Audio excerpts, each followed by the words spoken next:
Welcome everyone to the Unboxing Careers Podcast, where we shed light on what different careers are really like so that you can choose a career you'll really love. I'm your host, Greg Zakowicz, and today we're diving into the career of an entomologist. But before we do, let's talk briefly about unboxing thoughtful gifts. At thoughtfulcollection.com, you can shop from a wide selection of curated products you can feel good about, helping you express friendship, gratitude, and love. The next time you need to, don't just gift, give thoughtfully at thoughtfulcollection.com.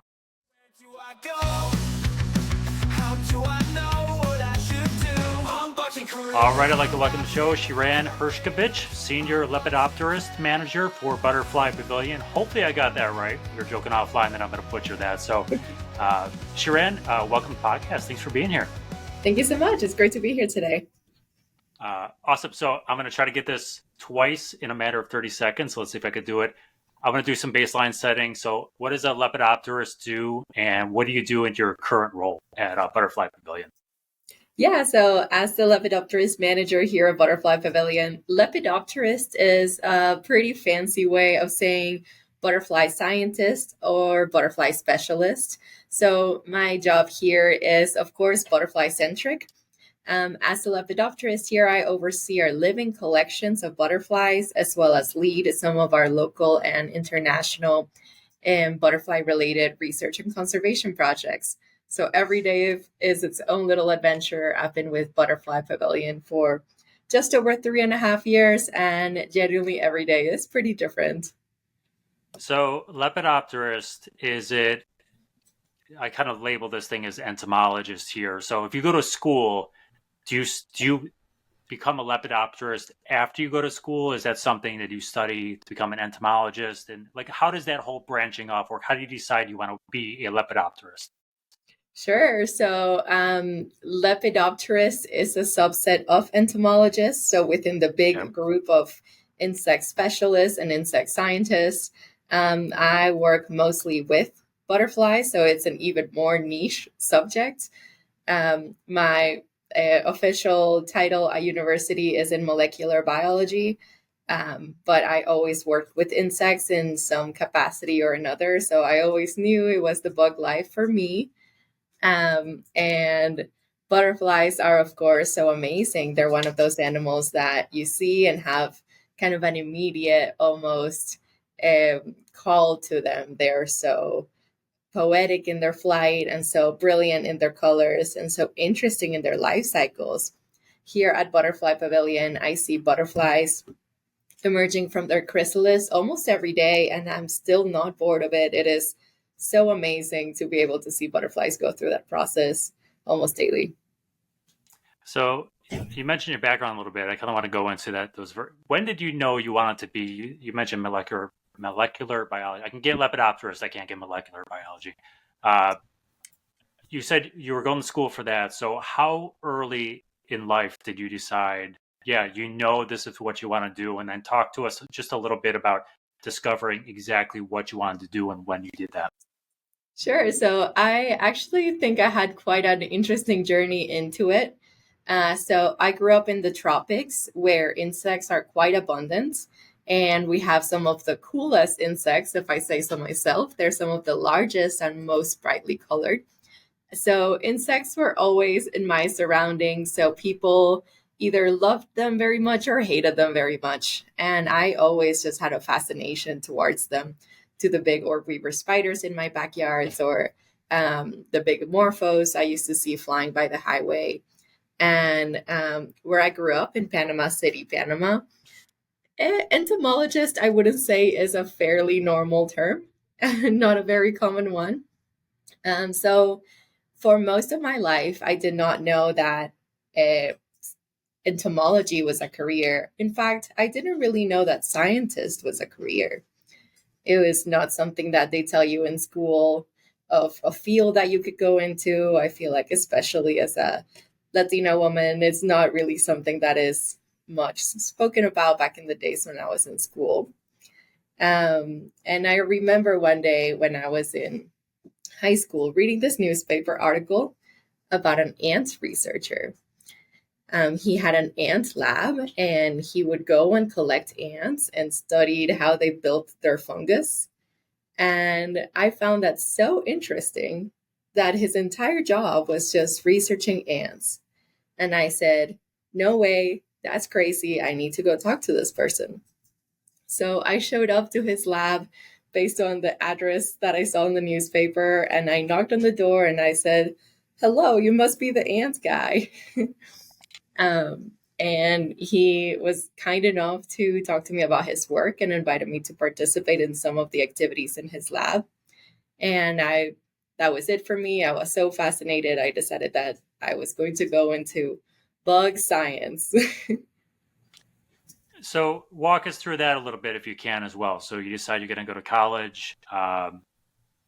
Did you, like, I don't really know how molecular biology ties into bug science. It might just be the track, something I just do not know. Walk us through kind of deciding, hey, this is a school I want to go to because they have a track for it. Was molecular biology, is that tangentially related where, excuse me, you know you're going to do a lot with it, or is that the track you go through and then you do your subset, kind of branch off from there? Walk us through that just briefly if you can. Sure. So, since entomology is such a niche field, often a lot of universities don't offer a formal entomology degree. If you're interested in going into the field of entomology, you might be lucky enough to be in a university that has a dedicated entomology degree, but more often than not, that's not the case. And so I did biology, and my university offered a molecular biology track, which at the time was so fascinating to me because science, it's a very interesting time for science, of course, now. So many new technologies are being developed, and so many new ways to understand life around us are being developed. So molecular biology is one of the best tools we have at figuring out all of the puzzles in the tree of life, which is why I chose that degree. And Makes within tons that, of, yeah, sorry, within that go ahead. degree, you can always specialize in different tracks, which is what I did. I took as many bug classes as I could. Makes tons of sense. Side note, I'm reading a book about Panama right now, so Oh, it's no nice to mention way. that. We've got some tie in there. So halfway through, and I still got like 400 pages to go, so we're getting there. That's Uh, awesome. so walk us through kind of your initial career path. So you go to college, you get your degree. What did your career path look like there? So when you get out of school, what are you looking for first job? I'm assuming like every city and state doesn't just have wanting a bug person, doing something. So walk us through that initial kind of searching, and then what your typical career path might look like for someone, someone like you. Sure. I think the entomology degree is very interesting because there's so much you can do with it, especially now. I myself went into this field because I consider it one of those last frontiers in science. We have birds so well classified, and mammals are so well classified, and we don't even know enough about insects to know all the kinds of bugs that are out there. So more insects are being described every single day, faster than we can even find them. So there really is so much that you can do in this field, and the world definitely needs more dedicated entomologists because there's millions of them and only a handful of us. So it really is a big effort. But for me, I know I wanted to be somewhere in the intersection of conservation, research, and outreach, all of which are kind of hard to find a job in the center of that Venn diagram. And I was lucky enough to do that here at Butterfly Pavilion. But there's many avenues that you can go into. Research, of course, is a big one. Especially now, insects are being really looked at as motors behind pollination, as indicators of ecosystem health. Insects are so closely tied to their surroundings that as soon as a habitat is degraded, one of the first things to go away or suffer are going to be insects. So understanding their role in the ecosystem is perhaps more important now than ever. And conservation of insects is big. There's so much new advocacy around supporting pollinators and saving the bees and saving the butterflies. and restoring native plants in our backyards. So this is actually definitely a growing field, I would say. And of course, there's federal government. There's a lot of government groups dedicated to work around insect, like the U.S. Department of Agriculture or Forest Service, do a lot of work with insects as well. So you mentioned there's a lot of different avenues you can go: government, conservation, research, things like that. So I'm assuming there's a lot of openings there, but say you chose one specific track. So like you mentioned, you got the perfect Venn diagram for you, right? Which I think might be like pulling the lottery ticket. But say someone wants to go into, I don't know, I'm just going to say research, but you can talk about anything. What's the competition like? Is it a highly competitive space? Is it highly competitive based on the niche you want to go into? Is it pretty much, hey, we need more of these, and if you're willing to come, you got a job somewhere? What do you find the competition level to be? Yeah, that's a very interesting question. I'd say it's fairly competitive because there's not that many positions open. So everyone who wants to be in these spaces, they're often going for the same positions, and it's not a very big world. So often a lot of these people going Yeah. into these application spaces. That being said, I do think some of the roles are so specialized that if you bring the right background or the right kind of combinations of skills, or often the willingness to be trained on and learn a new space, it's definitely a very viable field.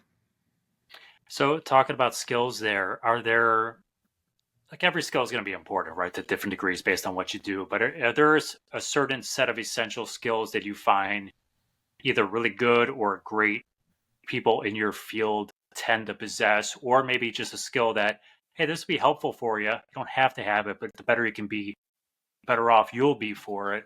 Any particular skills you could think of along those lines?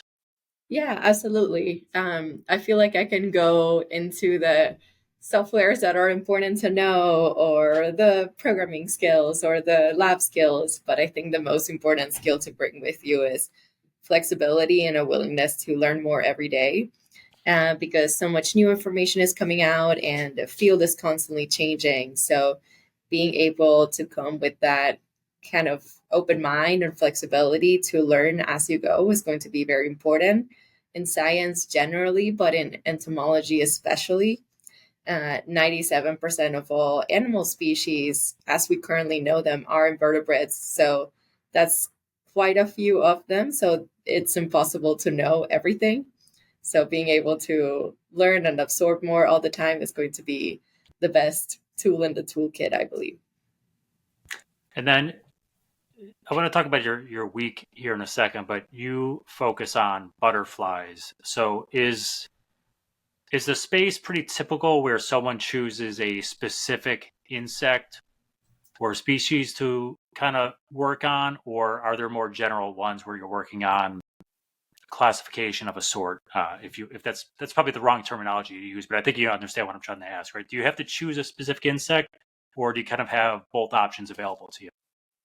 Yeah, good question. Both exist, but I would say it's pretty rare to find somebody that's an entomology generalist. Generally, you Yep. work with beetles, or maybe even a specific family of beetles, or one specific order of insects, like, for example, Lepidoptera, butterflies and moths. Or there's people that are as specialized as one genus of ants. So I'd say it's pretty rare to say I do all bugs and bugs entirely. Often you're a lot more specialized than that, and you Okay. might even have a graduate degree or an entire PhD on, say, ants. Interesting. And okay, so let's go to your specific role here. So walk us through. I'm not going to ask what a typical day work looks like, but let's kind of broaden that out. Walk us through what a typical week might look like for you, and don't skip on the boring stuff, right? Talk to us about how many meetings you might be in, how many emails you might be drafting, right? So walk us through kind of what a week in the life of you might look like. Totally. So one of the big parts of my week is as part of my role, I oversee 3 butterfly exhibits, and butterfly exhibits are essentially spaces where you come in and you're suddenly surrounded by free flying butterflies, hundreds, sometimes thousands of them, and um, they interact with the space, the plants, the feeders, the guests. So, making sure that all the exhibits are running appropriately, that they're temperatures are running, that the butterflies have everything they need um, to survive, and that the butterfly team has everything they need to be successful. Um, and that, of course, is a really big part of it.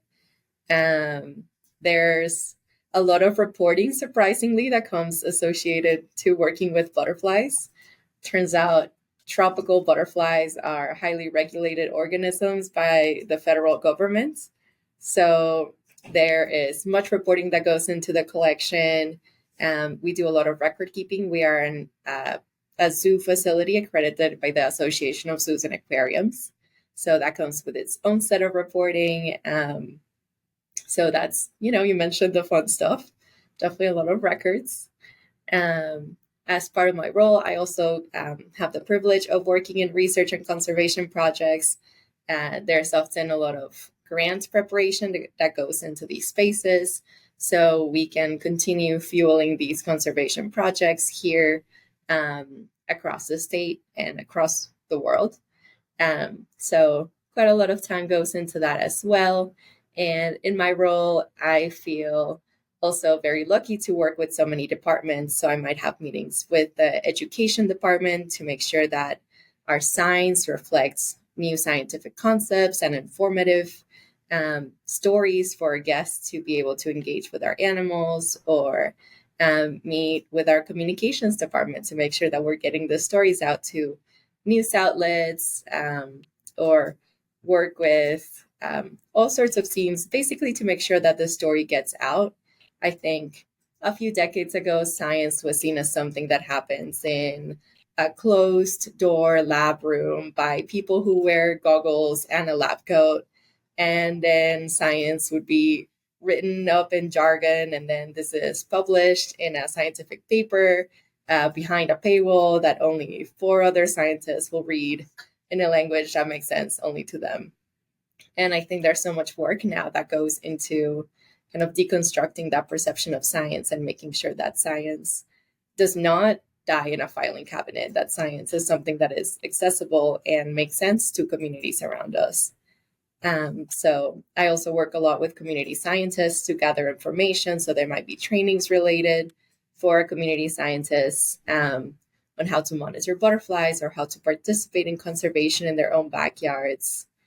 And this one is actually a particularly fun week, as I am preparing to travel to Indonesia to visit one of our butterfly projects. So sometimes some weeks are very exciting, and I get to spend them in the field, working with international teams in understanding or conserving butterflies. And other weeks, I am preparing a lot of grants and a lot of records. So the thing you're going to Indonesia for, is that through your organization, or is that through like side research or a side project that you might be involved with?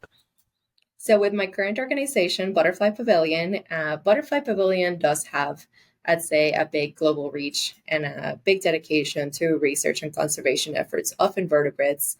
I mentioned that I'm from Panama. I applied to this job from Panama. I interviewed virtually with them, and I was so drawn to that mission of understanding and researching and conserving insects and invertebrates, which is so rare to have a space entirely dedicated to that, which is why I feel so lucky to have found that middle Venn diagram. Um, so in Indonesia, we work with some of the most beautiful butterflies in the world to breed them, conserve the surrounding area, and then some of those butterflies sometimes even make the journey here to Colorado, where they can continue being powerful ambassador animals in butterfly conservatories like ours. Excellent. Would it be fair to assume that if you are not working for the government and not on the research arm, that grant writing is going to be a pretty common expectation of at least a portion of your job? Yes, I'd say so. Yeah. Okay. Is that something that you get better at and you start to like, or is it just one of those things where you look at it and you're like, you do it, Oh but yeah. because it's there, but not the I most fun? actually really enjoy grants. I Do might you? be one of the weirder ones out there, but I think it's so fun to be able to put your narrative. Often these are all projects that we might really believe in very passionately and we see as urgent and as important. And grant writing is kind of being able to build that story and convince other people that this is an important journey to not only go on, but also financially support. Um, so there is often so much more work that goes beyond putting words in a document and submitting it. You are working with community stakeholders to identify those conservation priorities and turn those into actions that make sense, not just for the animals, but for the people. And then I think once you put in all that work and you get so excited about it, turning it into a grant is such a, I think, valuable and fun part of the process. I'm going to go on a limb and say you're probably in the minority of who likes to write grants. I am Just a limb, aware. just to go. So, out of all those things you mentioned, Shiran, what do you like most about your job? Ah, it really is so hard to choose one thing. But my favorite part would be the people I've gone to work with. Um, and it's such a, again, such a unique, special niche field that everyone that you work with is so passionate, from our volunteers that come work here in our facility to communities in Sumatra that work in preserving these butterflies, through to the Mongolia Academy of Sciences, to all of these incredible international stakeholders that we've been able to build projects with. And I feel so, so, so lucky to have been able to meet all of these amazing people and learn from them and be inspired by them. And yeah, that I consider it one of my life's biggest privileges. Excellent. And you've dug yourself a hole here, so you can't get out of it by saying grants. But what do you like least about your work? What do I like the least about my job? Um, my hands are submerged in bleach a fair amount of the day. So there's a lot of bleach and a lot of, sanitizing agents, which of course is important. We want to make sure all of our spaces are um, clean and prepared. But nah, I'm joking. It's really a pretty fun job. So, do you have a particular favorite? I'm assuming you're using hand lotion at nighttime, then, right? To Oh hydrate yeah, your skin especially in back up. Colorado. My Oh tropical yeah. skin cannot handle the dry weather. Although on the plus side, I do get to hang out in the tropical conservatory, which is a little pretend rainforest where it's kept at high humidity even in the depths of winter here in Colorado. So I get to escape the Colorado winter for a little bit every day. You're just adding to the Venn diagram now. It's beautiful. Continuing adding to Uh, the Venn diagram. are there any common misconceptions in your field about what you do, and if not, I always think, like, if you're at a cocktail party with a bunch of your peers, like, what's that common joke that's always passed around? If there's not misconceptions that maybe you want to misspell, anything maybe you wish you knew sooner is the alternate to that question. Yeah, I really like that question. Actually, recently when we were working in our summer exhibit, I remember doing a training session for some volunteers. And one of them came up to me at the end of the session and goes, "So, a lepidopterist, I thought this stopped existing in the 1800s. And that lepidopterists are British dudes that collect butterflies from Papua New Guinea. They go out with a net and bring them over to a museum in the UK. Is that what a lepidopterist does?" So I thought that was very funny because I think often there's still some of these old perceptions of what it means to be in science, particularly with some of these less thought about groups of animals, insects. Um, So I thought that was pretty funny. Or another one is, I get such a different reaction when I say I work with bugs than when I say I work with butterflies, right? If I say I work with bugs or I study bugs, people go, ooh, ugh. And if I say I study butterflies, everyone is like, wow, that's magical. It's like you're a Disney princess.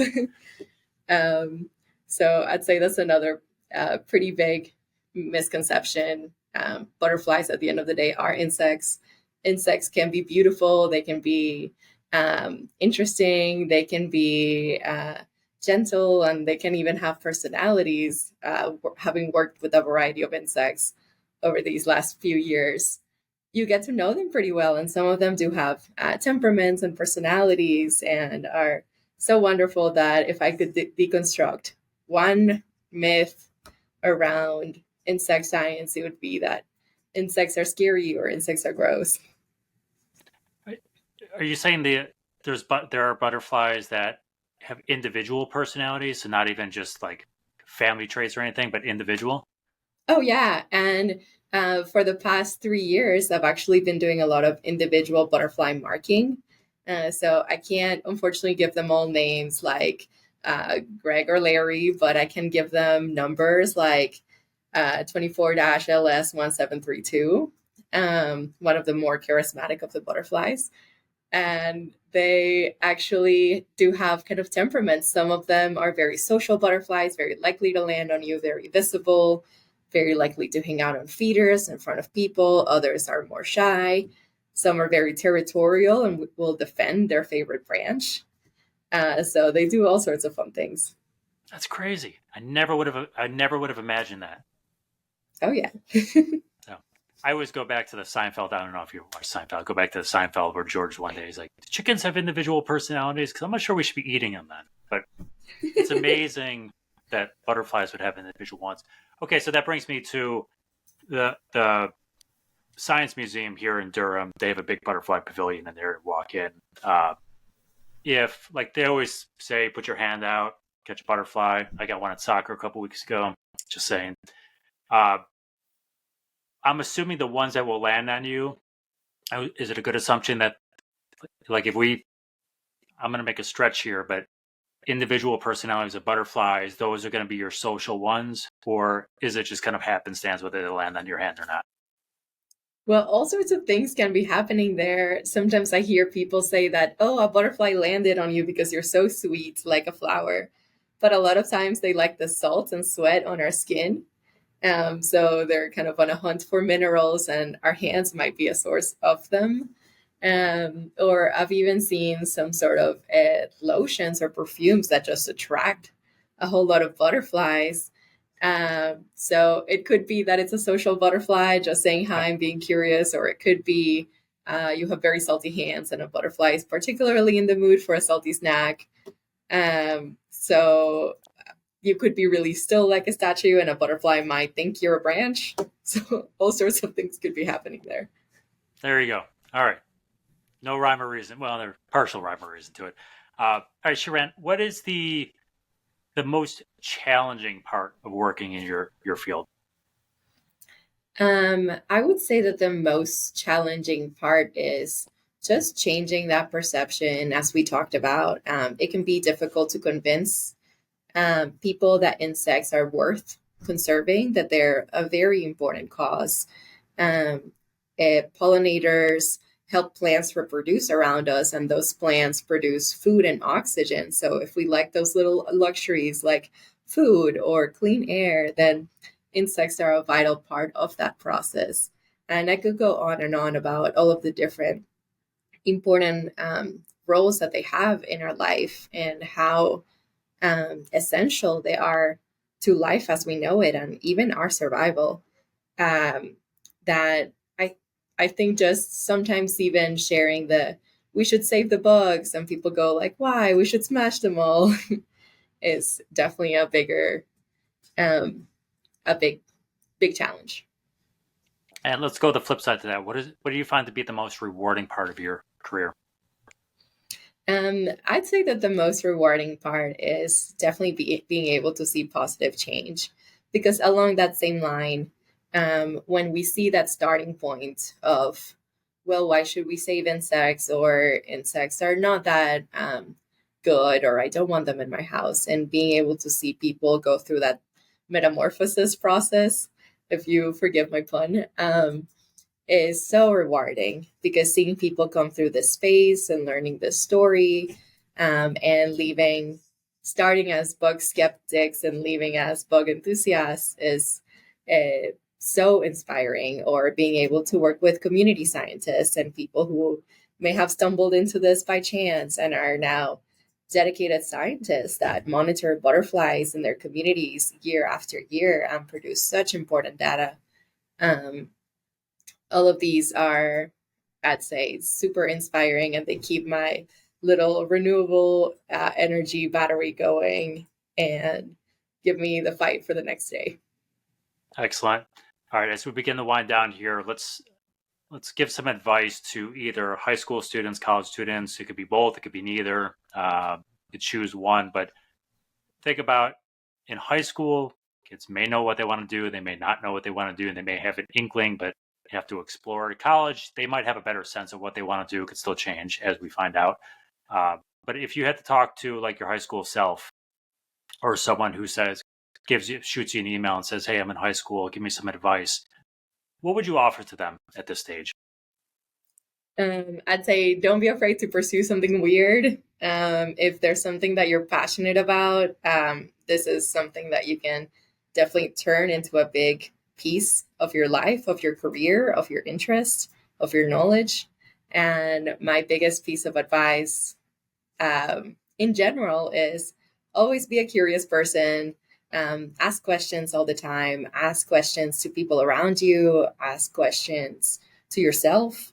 Even if you're sitting at home listening to this podcast, and ask yourself questions. Do you relate to any of these things? Does anything spark a particular interest?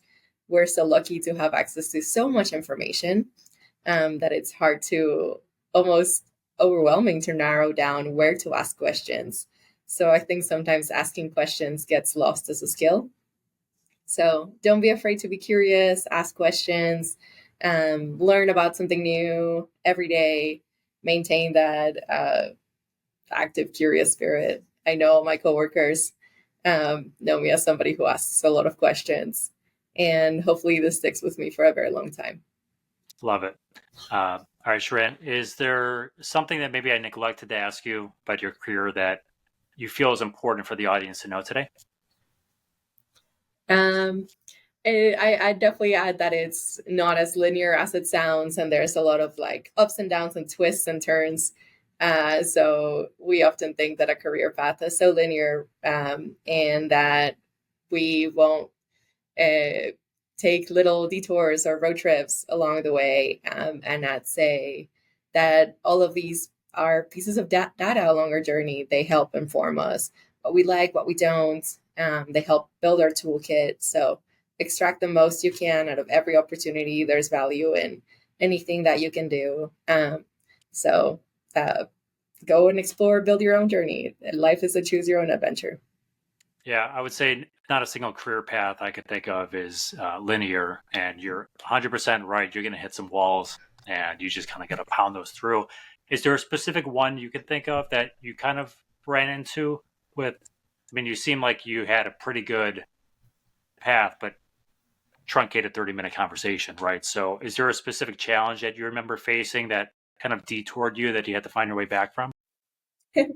For me, I'd say a big one is just indecision. I am quite an indecisive person. So I tried a lot of different things before I got to where I was. And sometimes I see all of these little side quests, I call them, as, oh, all of this time I could have been doing the one thing I ended up doing.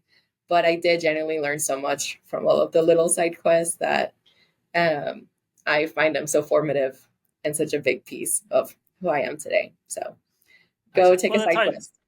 yeah, and that ties into your flexibility point from before. You said one of the key things is to be flexible. So I think that ties in very well here. All right, Sharon, yeah, I'm going to pull you out of kind of science or biology, however we want to kind of construct this here. I'm going to ask you to choose a different career that you think you'd be happy doing. What do you think you would choose? Ooh, flying airplanes. Okay. Yeah, I think about I do love airplanes. I don't know if it's the flying part or the it just seems like such a fascinating space and you get to see the world from so high up and it's the closest thing we have to teleportation.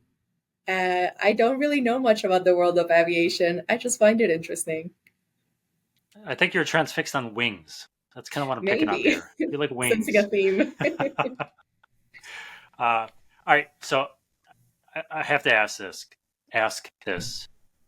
Is there any type of bug that you do find creepy? Not really. Um, I don't think any bug at this point could spook me. Uh, I am truly just a bug enthusiast. I do have my favorites, but I do like them all. All right. Cockroaches is what we were looking for. Cockroaches. They've grown on me quite a lot, and some of them are very cute. And maybe some of your Uh, listeners will get curious and go down the cockroach rabbit hole, but there's some pretty cute ones out there. Go look up cute cockroach today. yeah, I can't. I can't. It took me enough courage like 2 years ago to watch a video about how they can go like upside down and the physics behind it or the science behind it, which was kind of cool. But I still had to watch cockroach and I was done. Well, Um, maybe you can start with butterflies. We always say that we would be less popular if we were called the Roach Pavilion. that is true. I love butterflies, so very peaceful. Well, Shiran, thank you for your time today. It was a pleasure having you. I enjoyed the conversation. If someone wants to reach out to you, either ask you questions about career, find out more information about Butterfly Pavilion, what's a good way for someone to get a hold of you? So, very easy way, go on our website. It is butterflies.org. So, that's an easy one to remember. Go on butterflies.org, and I believe you can find our contact information on the website. You can also reach out to me at Hershcovich at butterflies.org, which is good luck. If you spell that one right on the first try, good luck. Those Eastern Europeans will get it. So, all right, we'll link we'll link that in the show notes there. So, Shiran Hershcovich, everyone, Senior Lepidopterist Manager at Butterfly Pavilion. Hope you enjoyed today's episode. Be sure to like, rate, review, and share the podcast. To explore other careers or share your career with us, please visit our website to find out more. And until next time, be kind to one another. Go Bills.